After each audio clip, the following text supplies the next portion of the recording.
అబ్రహాముకి దర్శనంలో ఏమొచ్చిందట? అక్కడ చూసి చెప్పండి. అబ్రహాముకి దర్శనంలో ఏమొచ్చిందట? దేవుడు వచ్చాడని లేదు. అబ్రహాముకి దర్శనంలో ఏమొచ్చిందట? దేవదూత వచ్చిందని లేదు. అబ్రహాముకి దర్శనంలో ఏమొచ్చిందట? యెహోవా అనే వ్యక్తి వచ్చాడని లేదు. అబ్రహాముకి ఏమొచ్చింది తెలుసా? దర్శనంలో వాక్యం వచ్చింది. ఇప్పుడు చెప్పండి, వాక్కు అనగానే మనం ఏమనుకుంటాం అంటే సౌండ్ అనుకుంటాం. వాక్ అనగానే శబ్దం అనుకుంటాం. వాక్ అనగానే అది వినబడుతున్న ఏదో మాట అనుకుంటాం. అంటే అబ్రహాముకి అలా దర్శనంలో ఏదో వినబడుతుంది అనుకుంటాం, కానీ అక్కడ అలా లేదు. ఆ వాక్కు ఏదైతే ఉందో ఆ వాక్ ఏమవుతుందో చూడండి, ఆ వాక్కు కనబడుతుంది. దర్శనమందు అబ్రహామా భయపడకు. ఇప్పుడు చెప్పండి, దర్శనమందు వాక్యం వినబడుతుందని లేదు, చెప్పండి కనబడుతుందంటే వాక్యముగా ఎవరో కనబడుతున్నారు, వాక్యముగా ఎవరో మాట్లాడుతున్నాడు.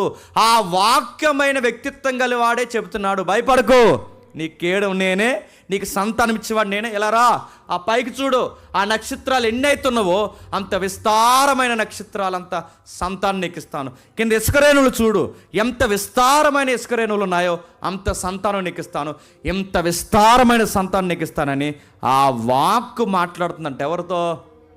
అబ్రహాం. అంటే నడుతున్నాను వాక్ అనగానే మనం అనుకుంటాం ఏదో శబ్దం వినబడుతుంది అనుకుంటాం. పాత నిబంధన మీరు ఎక్కడ చదవండి, యెహోవా సైన్యములకు అధిపతి యెహోవా వాక్కు సెలవిచ్చినది ఏమనగానే మీకు కనబడిన వెంటనే వాక్కు కనబడుతుంది, వాక్కు వినబడుతుంది, వాక్కు జనాలతో చెప్పండి ఇన్వాల్వ్ అవుతుంది. ఆ వాక్కే చెబుతుంది. ఏమని చెప్తుంది? ఇదిగో నీకు సంతానాన్ని కలగజేస్తాను, నువ్వేం టెన్షన్ అవ్వకు. దర్శనమందు వచ్చి అంటే అందులో ఆయన కనబడుతుంది, వినబడుతుందని లేదు, చెప్పండి కనబడుతుందంటే వాక్కు కనబడుతుంది. ఇప్పుడు నా వాక్ కనబడుతుందా వినబడుతుందా? వినబడుతుంది. నడుతుందా? నా వాక్ మీకు వినబడుతుంది, కానీ ఆ వాక్ అనేది ఏదైతే ఉందో అబ్రహాంకి చెప్పండి కనబడుతూ వినబడుతుందంట. ఇంకా మనకు బాగా అర్థం కావాలంటే ఒక్కసారి మొదటి సమూయేలు గ్రంథం రండి. మొదటి సమూయేలు గ్రంథం 3వ అధ్యాయం. మొదటి సమూయేలు గ్రంథం 3వ అధ్యాయం మొదటి వచనం.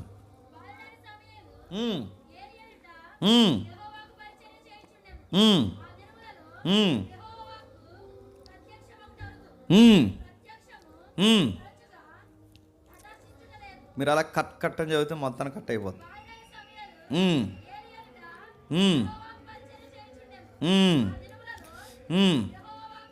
నేను చదువుతాను చూడండి.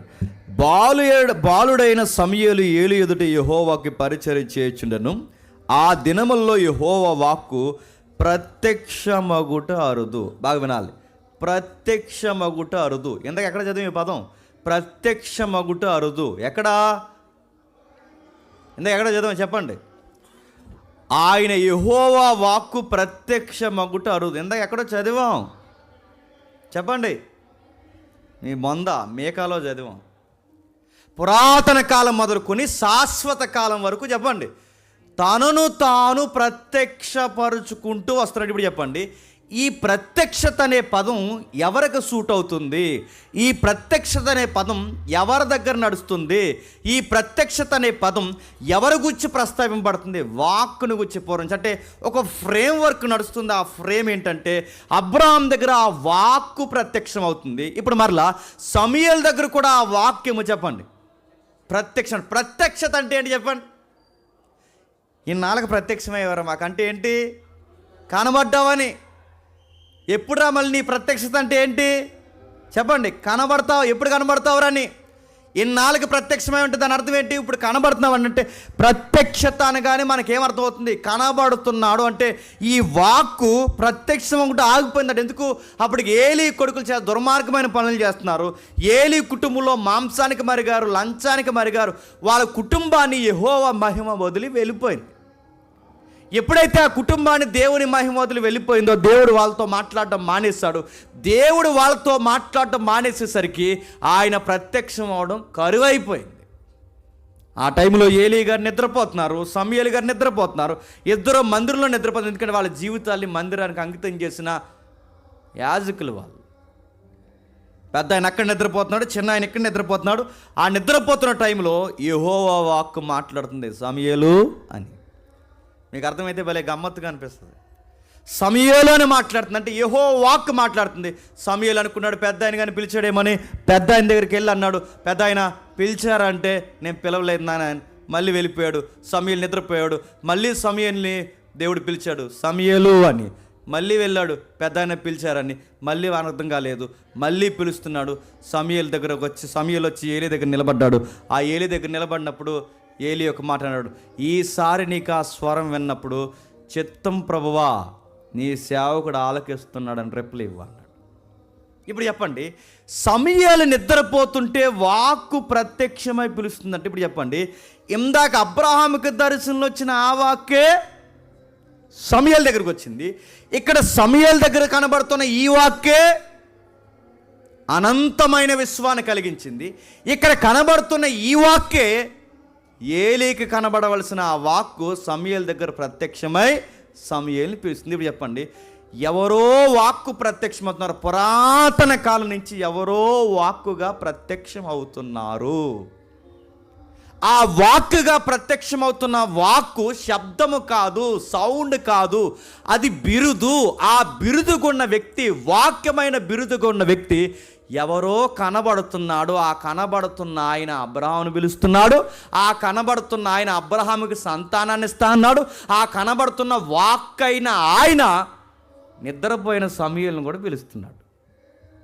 పురాతన కాలం నుంచి వాక్కుగా ఎవరో ప్రత్యక్షం అవుతున్నారు. ఆ ప్రత్యక్షమైన ఆయన చెప్తున్నాడు, ఇదిగో పిలుస్తున్నాడు, పిలుస్తున్నాడు, పిలుస్తున్నాడు. ఆ పిలిచిన ఆయన 21లో ఏమంటున్నాడు చూడండి, మరియు సిలోహోలో యెహోవా మరలా దర్శనమిచ్చుచుండని. ఇప్పుడు బాగా వినండి, సిలోహోలో యెహోవా మరలా దర్శనమిచ్చిన యెహోవా ప్రత్యక్షత, యెహోవా దర్శనం ఇవ్వాలి అంటే, యెహోవా మరలా తన సన్నిధిలో ప్రత్యక్షం కావాలి అంటే యెహోవాని బయలుపరిచేది ఒకటి ఉంది, దాని పేరు యెహోవా వాక్కు. ఇప్పుడు చెప్పండి, దేవుడు ప్రత్యక్షం అవ్వాలి అంటే ముందు వాక్కు ప్రత్యక్షం అవ్వాలి. నా మాటలు అర్థమవుతుంది లేదో?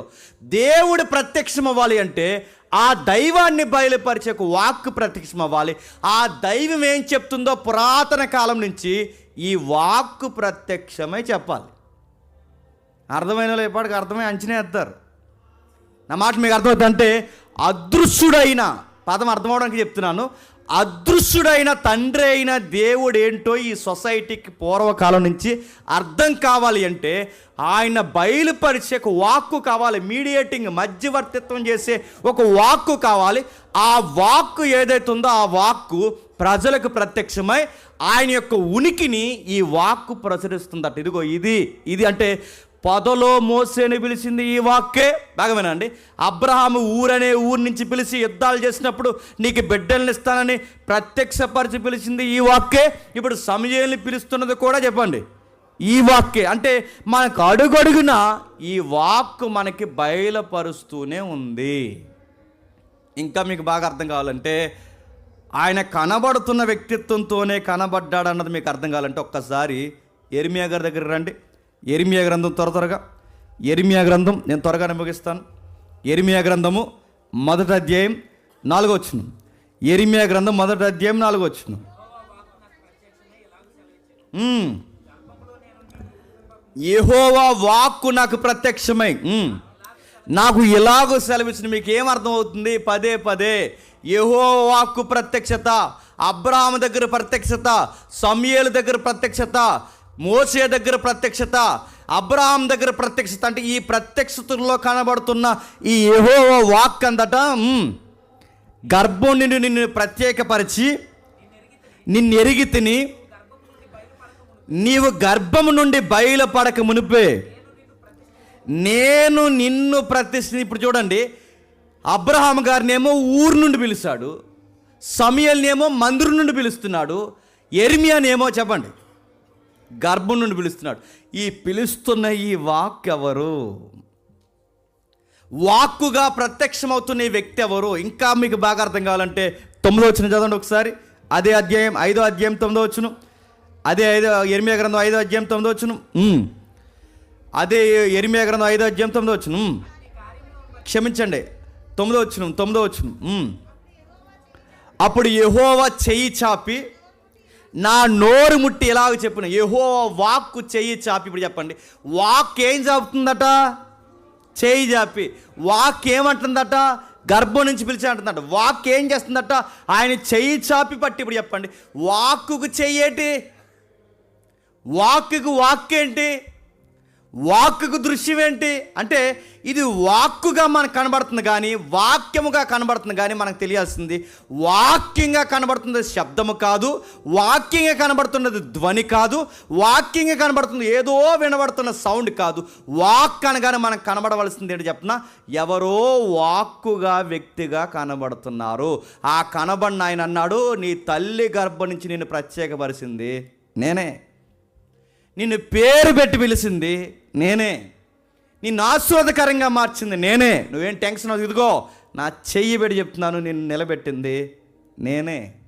ఇప్పుడు చెప్పండి, పాత నిబంధన కాలం నుంచి భక్తులతో మాట్లాడుతున్నది అదృశ్యుడైన తండ్రి అయిన దేవుడు కాదా అంటే ఈ ప్రశ్న మీరు 100 సార్లు అడిగినా ఆయన కాదు. పాత నిబంధన నుంచి అదృశ్యుడైన దేవుడికి మాట్లాడలేదు. ఆయనను బయలుపరుస్తూ వచ్చిన ఆయన మరొక ఆయన ఉన్నాడు. ఇప్పుడు చెప్పండి, దేవుణ్ణి బయలుపరచాలి అంటే, నా మాటలు మీకు అర్థమవుతుంది లేదు, ఆ అదృశ్య దేవుణ్ణి బయలుపరచాలి అంటే మరో దేవుడు అవసరం. దేవుడు అంటే ఏంటో తెలియాలంటే దేవుడే చెప్పాలి. ఆ దేవుడేంటో తెలియాలంటే సమాజానికి మరో దేవుడు చెబితే కానీ అర్థం కాదు. మీరు టెన్షన్ అయిపోకండి, మనకి ఎంతమంది దేవుళ్ళని ప్రశ్న వేయకండి, మీకు అన్నీ అర్థమవుతాయి. ఆ దేవుడు అర్థం అవడానికి ఈ దైవం ప్రత్యక్షత అవుతాయి. అంటే పురాతన కాలం నుంచి ఈయనేనా మాట్లాడిందంటే ఈయనే. అందుకే క్రొత్త నిబంధనకు వచ్చేసరికి ఏమన్నాడు చూడండి ఒకసారి. యోహాను సువార్త మొదటి అధ్యాయం 14 వచనం. యోహాను సువార్త మొదటి అధ్యాయం 14 వచనం. ఆ వాక్కు అబ్రాహాము కనబడ్డాదే, ఆ వాక్కు యెరెమయా కనబడ్డాదే, ఆ వాక్కు. చెప్పండి ఇంకా ఏ వాక్కు మనకు కనబడుతుంది? అబ్రాహాము కనబడ్డదే ఆ వాక్కు, సమూయేలుకి కనబడ్డదే ఆ వాక్కు, యెరెమయా కనబడ్డదే ఆ వాక్కు. ఆ వాక్కు క్రొత్త నిబంధనకు ఎలా వచ్చిందట? శరీరధారిగా ప్రత్యక్షం. అంటే ప్రత్యక్షం కాకముందు ఆయన వాక్కు, ప్రత్యక్షమైతే ఆయన పేరు చెప్పాలి. ఆ డిస్టర్బెన్స్ మీరు డిస్టర్బెన్స్ అవ్వకండి. మళ్ళీ చెప్తున్నాను, ఆయన ప్రత్యక్షం కాకముందు ఆయన వాక్కు, ఆయన ప్రత్యక్షం కాకముందు దేవుని మహిమ, ఆయన ప్రత్యక్షం కాకముందు దేవుని జ్ఞానం. ఇప్పుడు ఆయన ప్రత్యక్షం అయితే, క్రిస్మస్ సెన్స్లో చెప్పండి, ఆయన ప్రత్యక్షం అయితే ఆయన పేరేంటి చెప్పారు? నజరుడైన యేసు. నా మాట అర్థమవుతున్నా? క్రీస్తు పూర్వం ఆయన అభిషక్తుడు, క్రీస్తు పూర్వం ఆయన మహిమ, క్రీస్తు పూర్వం ఆయన దేవుని జ్ఞానం, క్రీస్తు పూర్వం ఆయన దేవుని వాక్కు. ఇప్పుడు ఆ వాక్కు ప్రత్యక్షమైతే ఆయనకి భౌగోళిక అడ్రస్ ఏంటి? నజరేతులో పుట్టిన ఒక యేసు. అంటే యేసు అనే వ్యక్తి సామాన్యంగా మనిషిలా మనకు కనబడుతున్నాడు, కానీ మనిషి రూపంలో ఉన్న బలవంతుడైన దేవుడు ఆయన. సంపూర్ణ మానవుడిగా కనబడుతున్న ఈయనే ఒకరోజు ఎర్ర సముద్రాన్ని పాయలు చేస్తున్నాడు. సంపూర్ణ మానవుడిగా కనబడుతున్న ఈయనే అబ్రహాముని పిలిచినాడు. సంపూర్ణ మానవుడిగా కనబడుతున్న ఈయనే మోసే నిలబెట్టినవాడు, ఈయనే యెరెమయాని పిలిచినవాడు, ఈయనే సమూయేలుతో మాట్లాడితే భయపడిపోయాడు సమూయేలు, ఆయనే ఆ కనబడుతున్న గంభీరమైన దేవుడే, బలవంతుడైన దేవుడే, అదృశ్యుడైన దేవుడే, ఆ నిత్యుడగు దేవుడే శరీరధారిగా మరియమ్మ గర్భాన భూమి మీదకి వచ్చాడు. అందుకే ఆయన ఏమంటాడంటే అదే యోహాను సువార్త మొదటి అధ్యాయం 18 వచనంలో ఏమంటున్నాడు చూడండి. అదే యోహాను సువార్త మొదటి అధ్యాయం 18 వచనం. ఎవడును ఎప్పుడైనాను అబ్రహాము కాలమందైనను, సమూయేలు కాలమందైనను, చెప్పండి, యెరెమయా కాలమందైనను, పాత నిబంధన కాలమందైనను, క్రొత్త నిబంధన కాలమందైనను, ఎవడైనను ఎప్పుడైనను, అది పూర్వకాలమైనా, వర్తమాన కాలమైనా, భవిష్యత్తు కాలమైనా, ఎవడు ఎప్పుడు తండ్రి అయిన దేవుణ్ణి చూడలేదు, చూడబోరు. మళ్ళీ అడుగుతాను, ఈ భూమిలో కాలం నడిచినంత కాలము ఆ తండ్రి అయిన దేవుణ్ణి ఎవ్వరు చూడలేరు. అంటే మరి పూర్వం ఎవ్వరు ఆయన చూడకపోతే మరి పూర్వం నుంచి ఆ పాత నిబంధనలో కనబడుతున్న ఆ దేవుడెవరు? ముఖ్యాంశాలు మరోసారి చెప్పండి. ఆ పాత నిబంధన నుంచి కనబడుతున్న ఆ దేవుడెవరు? ప్రవక్తలతో మాట్లాడిన ఆ దేవుడెవరు? ప్రత్యక్షపరుచుకున్న ఆ దేవుడెవరు? ఆ అదృశ్యంగా ఉన్న ఆయన్ని ఎప్పటికప్పుడు బయలుపరుస్తున్న ఆ దేవుడెవరు? ఆ దేవుడే, ఆ 18 కొనసాగించండి, మీకు అర్థమవుద్ది. నేనే తండ్రి రమ్మునున్న అద్వితీయ కుమారుడే, తండ్రిని బయలుపరిచిన. ఎప్పటి నుండి? యోహాను సువార్త దగ్గర నుంచి కాదు, గుర్తుపెట్టుకోండి. మరియమ్మ గర్భాన్ని పుట్టినప్పటి నుంచి కాదు. ఎప్పటి నుంచి బయలుపరుస్తాడు చెప్పండి? అబ్రహాముకి తండ్రిని గురించి బయలుపరిచింది నేనే, యెరెమీయాకి తండ్రిని గురించి బయలుపరిచింది నేనే, ప్రవక్తలకి తండ్రిని గురించి బయలుపరిచింది నేనే, పూర్వకాలం నుంచి దేవుని గురించి బయలుపరిచింది నేనే, ఇప్పుడు బయలుపరుస్తున్నది కూడా నేనే.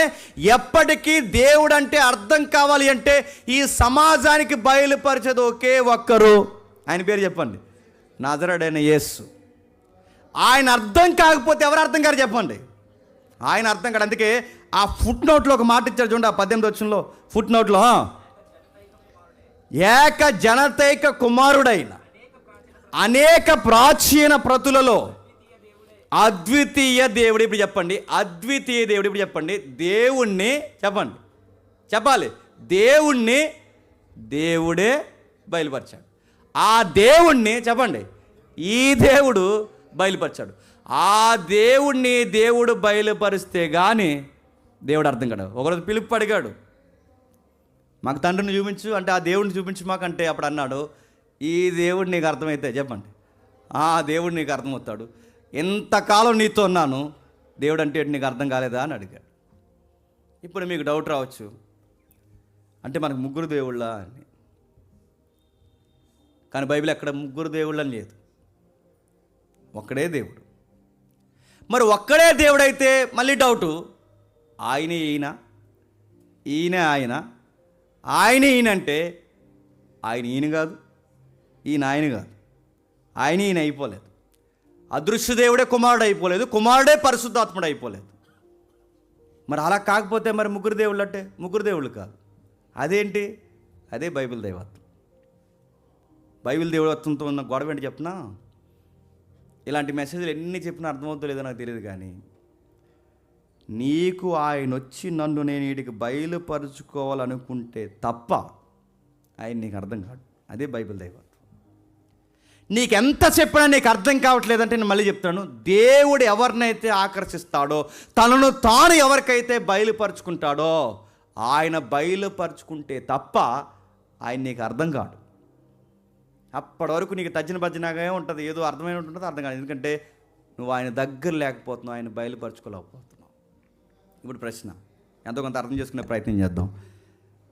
ఆయన ఈయన కాదు చెప్పండి, ఈయన ఆయన కాదు, ఆయనను బయలుపరచడానికి వచ్చింది ఈయన, ఈయనను స్థిరపరచడానికి మరలా ఈయన గురించి సాక్ష్యం ఇవ్వడానికి వచ్చింది చెప్పండి మరొక ఆయన. మరి ఆయన ఈయన ఈయన ఆయన కాకపోతే మరి ముగ్గురు కాదు బ్రదర్ అనొచ్చు. ముగ్గురు కాదు, ఒక్కరే. అదే ఎట్టా అంటే నేను చెప్తానండి, మాకు జరుగుతున్న కాన్ఫరెన్స్ క్లాసుల్లో ఉన్నది మీకు చెప్తున్నాను వినండి. ఆయన ఈయన కానప్పుడు ఈయన ఆయన కానప్పుడు ఒక్కడే ఎలా అవుతాడంటే, ఒక్కడే దేవుడు, ఒక్కటే దైవత్వం, బైబిల్ దైవత్వం ఒక్కటే. కానీ ఆ ఒక్క దైవత్వంలో ముగ్గురు వ్యక్తిత్వాలు ఉన్నాయి, 3 వ్యక్తిత్వాలు ఉన్నాయి. అంటే ఒక్క దైవత్వంలో 3 వ్యక్తిత్వాలు ఉన్నాయి, మరి ముగ్గురు కాదు కదా, ఒక్కడేగా అనొచ్చు. ఒక్కడే కాదు, మళ్ళీ చెప్తున్నాను, దైవత్వం ఒక్కటే చెప్పండి, వ్యక్తిత్వాలు 3. అంటే మళ్ళీ మీరు డౌట్ రావచ్చు, మరి దైవత్వం ఒకటైనప్పుడు ఆ దేవుడే ముగ్గురిగా బయలుపరచుకున్నట్టు? అది కాదు. అర్థం అవడానికి చెప్తానండి. ఇప్పుడు నా చెయ్యి ఉంది, నా చెయ్య, నా కాలు, నా దేహం. మీకు అర్థం కావాలంటే ఇప్పుడు చెప్తున్నాను వినండి. నా చెయ్య, నా కాలు. ఇప్పుడు జేమ్స్ అంటే ఏంటి చెప్పండి? జేమ్స్ అనేది సింగులరే, కానీ మాట్లాడుకుంటే జేమ్స్ కాలు వేరు చెప్పండి, జేమ్స్ చెయ్యి వేరు, జేమ్స్ తలకాయ వేరు. కానీ మాట్లాడుకుంటే జేమ్స్ ఒక్కడే. కాలు చేసే పని చెయ్యి చేయదు, చెయ్యి చేసే పని కాలు చేయదు, కాలు చేసే పని చేయదు. అంటే ఏ అవయవానికి ఉండే ఆ పని అవయవానికి ఉంది. కానీ జేమ్స్ అనే వ్యక్తిని పిలిచేసరికి చెప్పండి, ఇవన్నీ కలిపితేనే చెప్పండి జేమ్స్. ఇది మీకు అర్థమైతే దైవత్వం ఒక్కటే. నా మాటలు అర్థం, దైవత్వం ఒక్కటే. కానీ ఆ దైవత్వంలో మాత్రం ఎవరి వ్యక్తిత్వం వాళ్ళదే. తండ్రి తండ్రే, కుమారుడు కుమారుడే, పరిశుద్ధాత్ముడు పరిశుద్ధాత్ముడే. ఎవరి పాత్ర వాళ్ళదే. అది మీకు ఇంకా బాగా అర్థం కావాలంటే ఇంకా ఉదాహరణ చెప్తాను అంటే, నేను చాలాసార్లు చెప్తే మీకు చెప్తున్నాను. నువ్వు నువ్వే, నేనే. కానీ మన అందరిలో ఈక్వల్గా పిలువబడే ఒక తత్వం ఉంటుంది. దాని పేరు మానవత్వం. మానవత్వం అనే సౌండ్ సింగులర్, కానీ వ్యక్తుల విషయానికి వచ్చేసరికి చెప్పండి బహుళత్వం ఉంది. అంటే నువ్వుగానే ఉన్నావు, నువ్వుగా అంటే వ్యక్తులుగా వేరు, కానీ మానవత్వం అనేది చెప్పండి ఒకటే. ఇది మీకు అర్థమైతే బైబిలు దేవుళ్ళని లేదు, బైబిలు దైవత్వం ఒక్కటే చెప్పండి. ఆ బైబిలు దైవత్వంలో తండ్రి తండ్రిగా ఉన్నాడు, కుమారుడు కుమారుడుగా ఉన్నాడు, పరిశుద్ధాత్ముడు పరిశుద్ధాత్ముడు. అందుకే ఆ తండ్రి అయిన దేవుణ్ణి పాత నిబంధన నుంచి బయలుపరిచిన మరొక దేవుడు ఎవరంటే చెప్పండి ప్రభు అయిన యేసుక్రీస్తు వారు. ఆయన బయలుపరిచాడు. ఆయన బయలుపరిస్తే కానీ అర్థం కాడంటే అర్థం కాదు. అందుకంటున్నాడు ఆ వాక్యము ఎవరికైతే పాత నిబంధనలో కనబడుతుందో దేవుని వాక్యము ఈ సృష్టిని కలిగించింది అంటున్నాడే, ఆ వాక్యము మనుషుల నిర్మాణంలో ఉందే ఆ వాక్యము, పాత మంచి మనుషులను లేవనెత్తి భక్తులుగా తీర్చిదిద్దిందే ఆ వాక్యము. ఆ వాక్యమే పాత నిబంధనలో, ఆ వాక్యమే కనబడుతున్న ఆ వాక్యమే ఆది యందు దేవుని యందు ఉందే ఆ వాక్యమే శరీరధారిగా భూమి మీదకి వస్తే ప్రభు అయిన యేసుక్రీస్తు అయ్యాడు. అందుకే ఆయన దైవత్వం ఎంతగా అర్థం కానంతగా ఇన్వాల్వ్ అయిపోయాడంటే మనకు రాస్తున్నాడు, తనను తాను చెప్పండి రుక్తినిగా మార్చుకు. అందుకే ఆయన గురించి ఎంత చెప్పండి ఆయన దేవుడే అంటారంట. ఎందుకు ఆ ప్రశ్న వస్తుంది? తన దైవత్వాన్ని అంతగా మానవుల మధ్య చెప్పండి తగ్గించుకున్నాడు. తన దైవత్వాన్ని మానవుల మధ్య అంతగా తగ్గించుకున్నాడు. కనుక పౌలు గారు ఎంత బ్రైట్గా, ఇప్పుడు మనకు అర్థమైన ఫ్రేమ్వర్క్ అంతా పౌలు గారు ఎంత బ్రైట్గా రాస్తున్నారు చూడండి. ఒకసారి కొలసి పత్రిక త్వరగా ముగిద్దాం. కొలసి రాసిన పత్రిక 1వ అధ్యాయం 15వ వచనం. కొలసి రాసిన పత్రిక 1వ అధ్యాయం 15వ వచనం. ఆయన అదృశ్య దేవుని స్వరూపే, అదృశ్య దేవుని స్వరూపం. ఇప్పుడు చెప్పండి అదృశ్య దేవుని స్వరూపం అంటే అదృశ్య దేవుడు ఒక ఆయన ఉన్నాడనగా. ఆయన అదృశ్య దేవుని స్వరూపం అంటే అదృశ్య దేవుడు చెప్పండి, అదృశ్య దేవుని చెప్పండి స్వరూపం అంటే అదృశ్యుడైన దేవుని స్వరూపం అంటే ఆ అదృశ్య దేవుని స్వరూపే సర్వ సృష్టికి ఆది సంభూతుడైన ఆయన అదృశ్య దేవుని స్వరూపం అంటే అదృశ్యంగా ఒక ఆయన ఉన్నాడు చెప్పండి, దృశ్యముగా మరొక ఆయన ఉన్నాడు. ఆ అదృశ్య దేవుడిని బయలుపరచడానికే 2000 సంవత్సరాల క్రితం చెప్పండి ఈ భూమి మీదకి వచ్చాడు.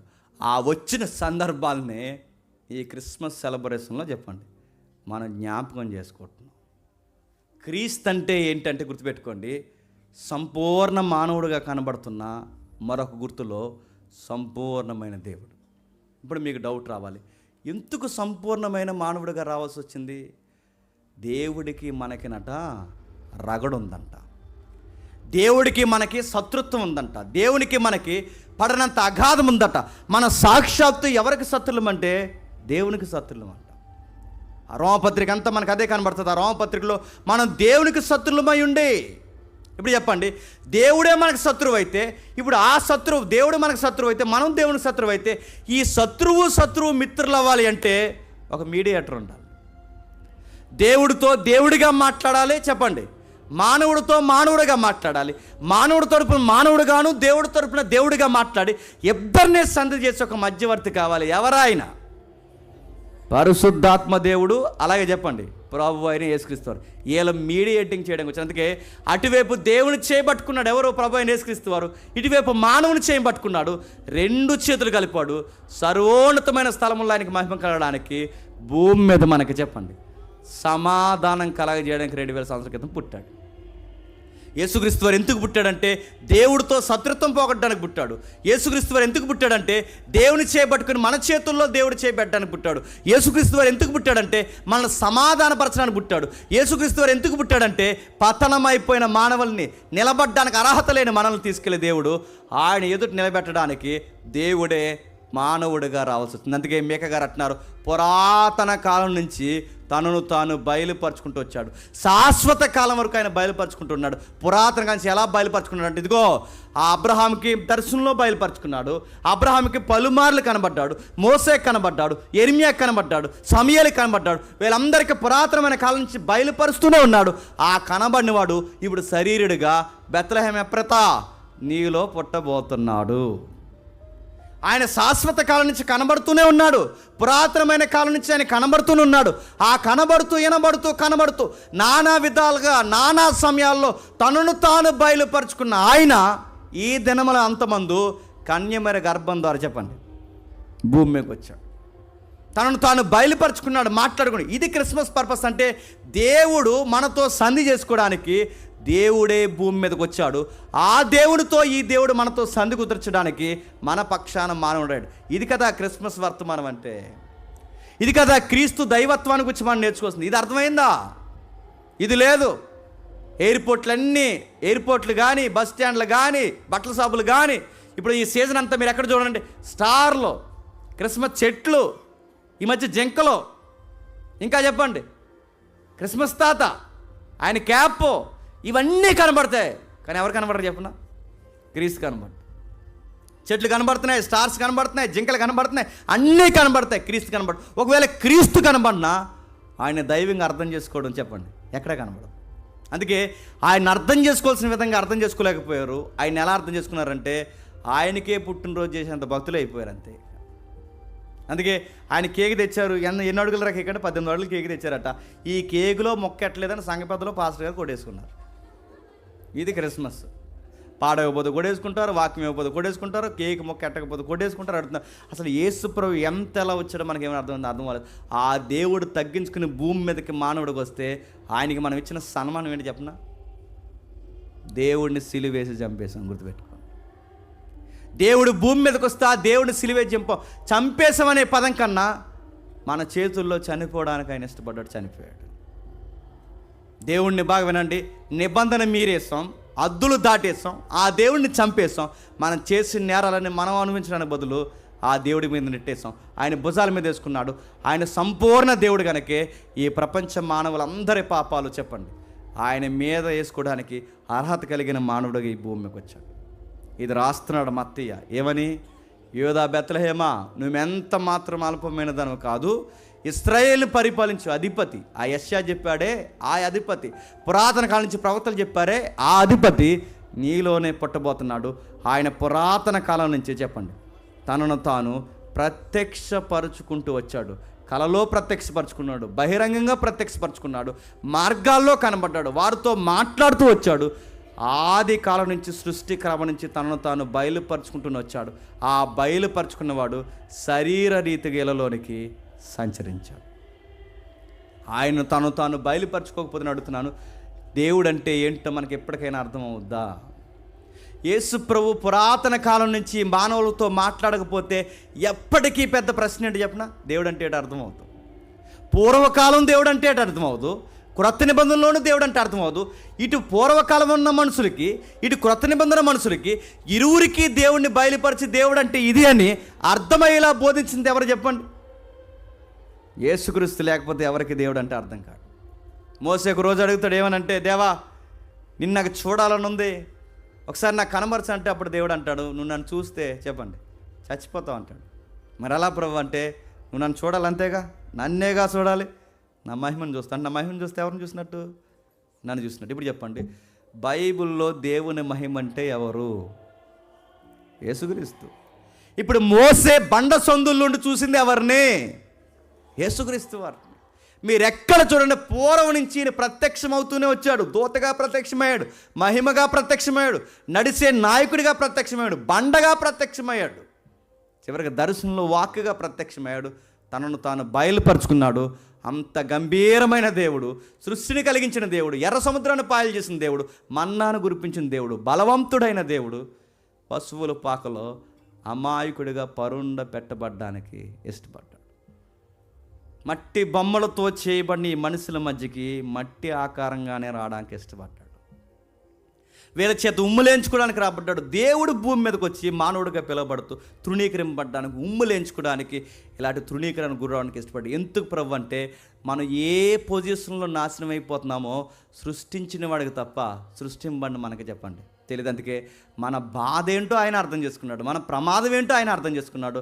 చివరికి దేవుడు ఉన్న ఆయన తనను తాను తగ్గించుకొని మానవులైన మనతో మాట్లాడడానికి ఈ భూమి మీదకి వచ్చి మన కోసం వేలాడిపోయి చనిపోయి తిరిగి లేచి వెలుతులతో మాట్లాడినాడు, త్వరలో మళ్ళీ వస్తానన్నాడు. ఇప్పుడు చెప్పండి, ప్రతి డిసెంబర్ నెలలో మొదటి రాకడ జ్ఞాపకం చేసుకున్నామంటే దాని అర్థం ఏంటి చెప్పనా? క్రిస్మస్ చెయ్యొచ్చా?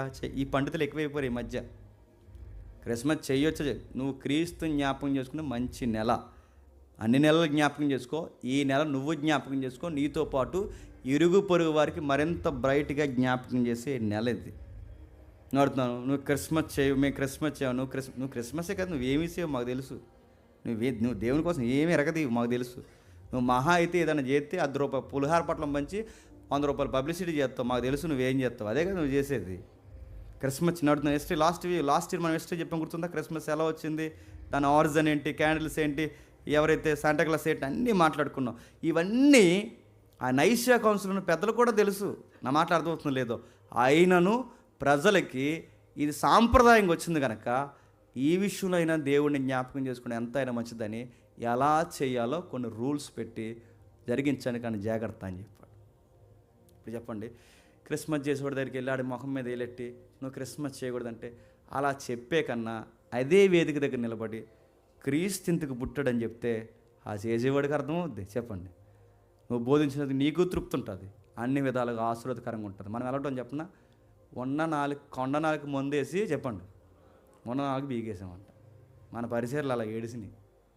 ఎందుకు చెప్తున్నాను వినండి, చెయ్యాలా చేయకూడదు కాదు, చెయ్యండి, అర్థవంతంగా చేయండి, వాక్యానికి ప్రథమ స్థానం ఇవ్వండి, ఆయనను దేవునిగా జ్ఞాపకం చేసుకోండి, అమాయకుడిగా చూడకండి, చేతగాని వాడిగా చూడకండి. అబ్రహాము, ఇస్సాకు, యాకోబులు, మోసే లాంటి భక్తుల్ని ఏ దేవుడైతే గంభీరంగా నిలబెట్టాడో ఆ దేవుడే మన మధ్యకి దీనినిగా వచ్చాడని జ్ఞాపకం చేసుకోండి. ఆయనకి ఇవ్వాల్సిన మహిమను ఆయనకి ఇవ్వండి. దేవ ఎందుకు వచ్చావో అర్థం చేసుకోండి, ఆయన చేయి పట్టుకోండి, ఆయన చేయి మనం పట్టుకుంటాం. ఇద్దరికీ సంధి చేయబడిన తర్వాత మనకి సమాధానకరమైన వాతావరణం కలుగుద్ది, సర్వోన్నతమైన స్థలంలో దేవునికి మహిమ కలుగుద్ది.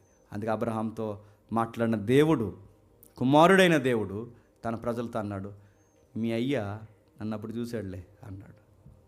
నీకు ఇంకా 50 సంవత్సరాలు లేవు, ఎలా చూశాడు అన్నారు వాళ్ళు.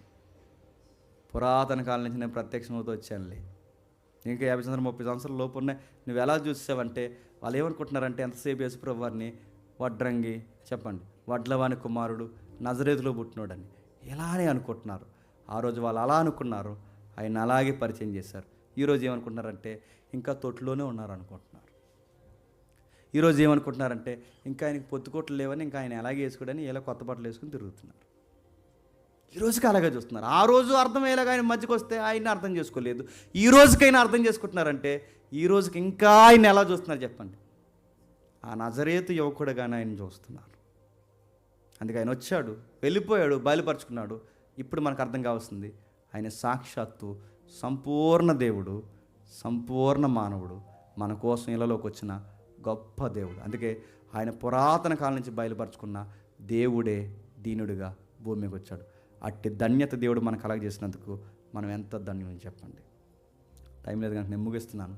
మీరు ఇంకా పూర్వకాలం వెళ్ళండి, దానిలో ఒక దర్శనం చూస్తాడు. దర్శనంలో ఒక సీనియర్ వృద్ధుడు దర్శనంలో కూర్చున్నాడు సింహాసనం మీద. ఆ సింహాసనం మీద కూర్చుంటే ఒక మనుష్య కుమారుడు మేఘారుణుడై వచ్చుట దానియేలు చూస్తున్నాడట. కొరత నిబంధనలు నిలబడ్డాడు. ప్రభు అయిన యేసుక్రీస్తు అన్నాడు, ఏదైనా చూసిన చేయవయ్యా, ఏదైనా కనబరచవయ్యా నజరేతు యువకుడు అని అడిగితే ప్రభు అయిన యేసుక్రీస్తు రోజు వాళ్తా అన్నమాట, మనుష్య కుమారుడు మేఘారుణుడై వచ్చుట మీరు చూస్తాను. దాని అర్థం ఏంటి చెప్పండి. మనుష్య కుమారుడు అంటే మనిషికి పుట్టినోడని కాదు. మనుష్య కుమారుడు అంటే దానియేలు దర్శనంలో మనుష్య కుమారుని చూశాడే, ఆ మనుష్య కుమారుడిని చెప్పండి నేనే. మేఘారుడు అనగానే వాళ్ళు వెంటనే ఇలా పైనుంచి కిందకి ఇలా బట్టలు చింపేస్తారు. ఎవరు పరిశీలన చేస్తారు, ఇలా పైనుంచి కిందకి వెంటనే బట్టలు చింపారు. ఎందుకు బట్టలు చింపారంటే కారణం, మేఘాల మీద వస్తే గిస్తే ఎవరు రావాలి చెప్పిన, దేవుడు రావాలి. ఇతను మేఘాల మీద వస్తానంటున్నాడంటే ఏమని చెప్పుకుంటూ తిరుగుతున్నాడు చెప్పండి, నేను దేవుడిని అని చెప్పుకుంటూ తిరుగుతున్నాడు. ఇప్పుడు చెప్పండి, యేసుప్రభు 2000 సంవత్సరాల క్రితం వచ్చినాడా, మొదటి మనిషి దగ్గర నుంచి తనను తాను ప్రత్యక్షపరుచుకుంటూ వచ్చిన దేవుడా చెప్పండి. పూర్వకాలం నుంచి నానా విధాలుగా నానా సమయాల్లో మాట్లాడిన దేవుడు తనను తాను బయలుపరుచుకుంటూ వచ్చాడు. అది నిన్న మొన్న వచ్చిన విశ్వాసం కాదు. పూర్వకాలం అబ్రహాము దగ్గర నుంచి, ఆదాము దగ్గర నుంచి మనుషులతో మాట్లాడుతూ మాట్లాడుతూ వచ్చి మనుషులను బలపరిచాడు. ఈ సమాజాన్ని ఫామ్ చేసిన దేవుడిగా ఆయన మనకు కనబడతాడు. అలాంటి దేవుడు మానవుడిగా 2000 సంవత్సరాల క్రితం వచ్చి ఇదిగో నీ చేయి పట్టుకొని నేను వచ్చానంటే వాళ్ళు ఏమన్నారంటే నీకు సెలబ్రేషన్ చేస్తాం మేము అన్నారు. ఆ రోజున మనుషులు ఏం చేశారంటే వీళ్ళు సెలబ్రేషన్ చేస్తున్నారు, ఆ రోజున మనుషులు సెలబ్రేషన్ చేయలేదు, ఇంక సిలువే చంపేశారు. ఇంకా వాళ్ళు ఏమి చంపేశారు, ఈరోజు ఆయన పేరు చెప్పుకొని చంపేసి ఎగిరేసి సంబరాలు ఎగురుతున్నారు. అందుకే చూడండి, ఆయన అర్థం చేసుకోవాల్సిన విధంగా అర్థం చేసుకోండి. ఆయన లేకపోతే నేను అడుగుతున్నాను, మనకు దేవుడు అంటే ఎప్పటికీ తెలియదు. పూర్వం ఉన్న భక్తులకి తెలియదు, క్రీస్తు శకంలో ఉన్న మనకు తెలియదు. ఆ రోజు ఆయన రాకపోతే ఆ రోజున్న వాళ్ళు ఏమైపోదురు, మనం ఏమైపోదు, తనను తాను బయలుపరచకపోతే మన స్థితిగతులు ఏమో. దేవుడు అనే పాయింట్ లేకపోతే ఒకసారి మీరు ఆలోచించండి, మన లైఫ్ స్టోరీలు ఎలా ఉంటో ఒకసారి ఊహించుకోండి. ఇంత గొప్ప మేలు జరిగించడానికి ఆయన భూమి మీద వచ్చాడు, మనందరినీ దేవునికి దగ్గర చేశాడు. అందుకే ఈయన సంపూర్ణ దేవుడు, సంపూర్ణ మానవుడు, పూర్వకాలం నుంచి ఈ మానవులతో మాట్లాడిన దేవుడు. ఈ దేవుడే త్వరలోనే చెప్పండి రాబోతున్నాడు. మొదటి రాకడ అంటున్నామంటే ఈ మొదటి రాకడ జ్ఞాపకం చేసుకున్న ప్రతి సంవత్సరం మనకు జ్ఞాపకం రావాల్సిందే చెప్పిన, రెండో రాకడికి ఒక సంవత్సరం దగ్గర అయ్యే జ్ఞాపకం చేసుకోండి. ఆ రాకడ త్వరలోనే సంభవించబోతుంది. దేవుడు మిమ్మల్ని దీవించును గాక.